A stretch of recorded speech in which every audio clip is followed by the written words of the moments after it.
Dr. Isaac Mwaura is my mentor. And every step he made, it's like a success to me. I'm very proud of Honorable Mwaura Isaac.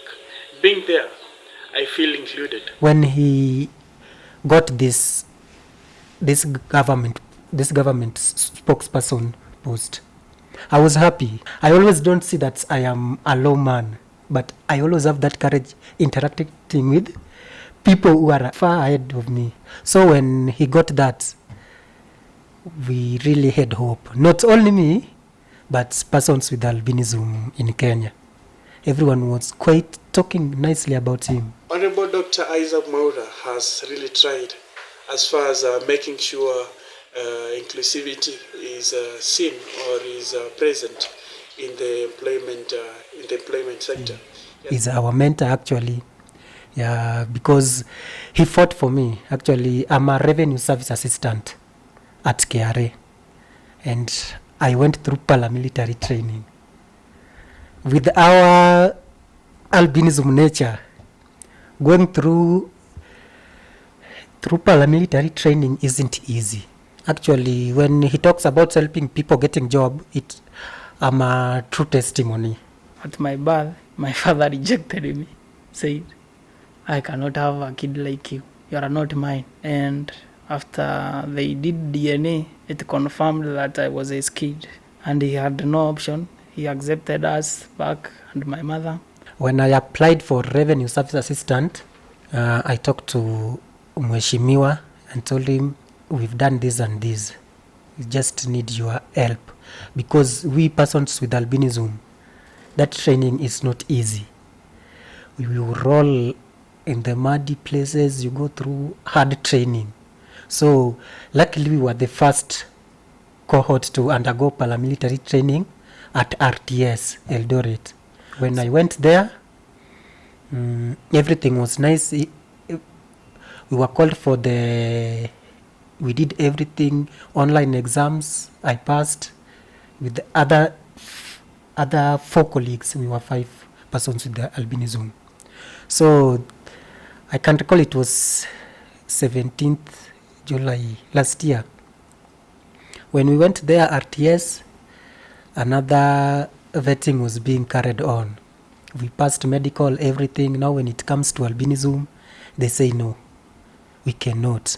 You know what he has done most, he has contributed most to us is the public picture of a perfect gentleman. When first of all he wedded her then fiancée, of which she is now his love, Mokami, everyone was surprised. Because we know people there think that it's like we are a robot. We don't have feelings. I made many calls, but Isaac Mwaura really reached firmly for our rescue. I would have not been working at KRA when Mheshimiwa could have not been there. He stood firm, he fought for us all day, all night, and we were communicating throughout. Mheshimiwa could not sleep without... He told me personally, I won't sleep before I get a positive feedback from KRA. Yes, he fought for us that day. The following morning, we went back. We were told Mheshimiwa sorted everything. And I really appreciate what he did for us. He stood firm for not only persons with albinism. Mheshimiwa is standing firm for every person. He's standing firm for every person with a disability. Dr. Mwaura, he has contributed much because he brought us to the picture. So my grandmother and my uncle they used to tell me, you just stand. And the person whom they used to give reference, they used to tell me, look at Mwaura now. He's standing. That's why he is there. Where he is? He came from rags to a gentleman. When I was following his story, he said his father rejected him. The same scenario had happened to me. We get opportunities that we could have not been informed about.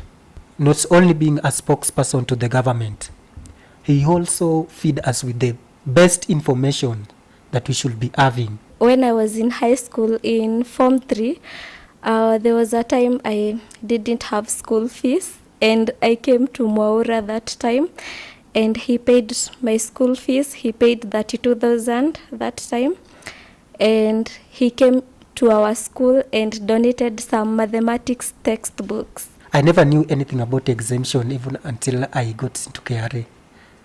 But through his awareness, I was able to process the exemption certificate. Yeah, I'm now exempted from tax. When people of my kind were being killed, they were being alienated from their right of life.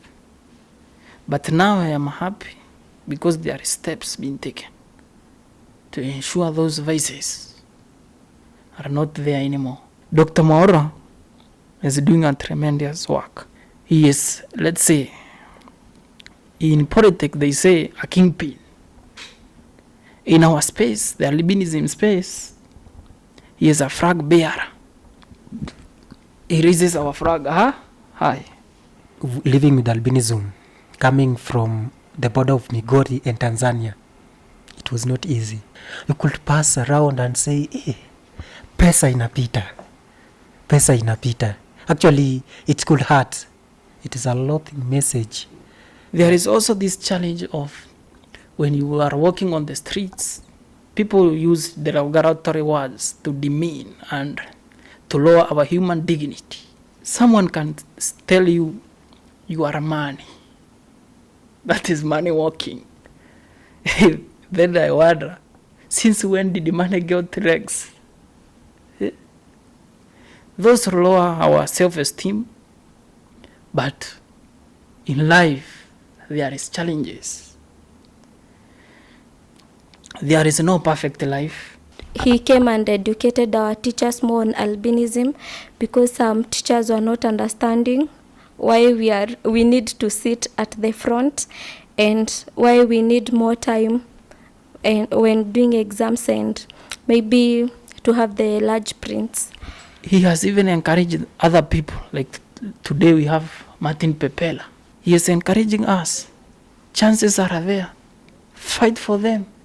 By fighting, he means merit, have merit.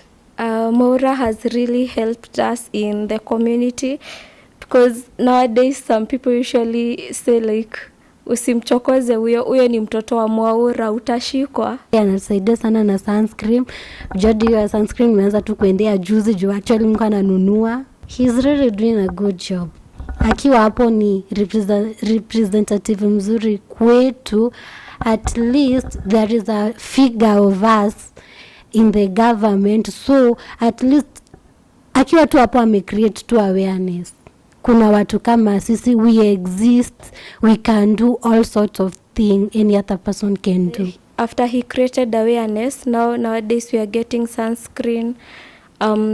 Most people nowadays are employing us. Like there's a time I went to ask for employment in a certain company. It's a private company, and they were like, now how will you work and yet you cannot see well? And I had to prove to them and show them. Like at first I told them about Mwaura. I told them he's like me, why is he working? And then they said it's okay, we can try and see. And now I'm a software tester. That's how he conducted himself, with decorum, respect to the public. You are just like, this is like my dad. And nowadays people have changed. It's very hard for someone to call you names, because they usually think that when you tell Mwaura, they usually think that they will go to jail.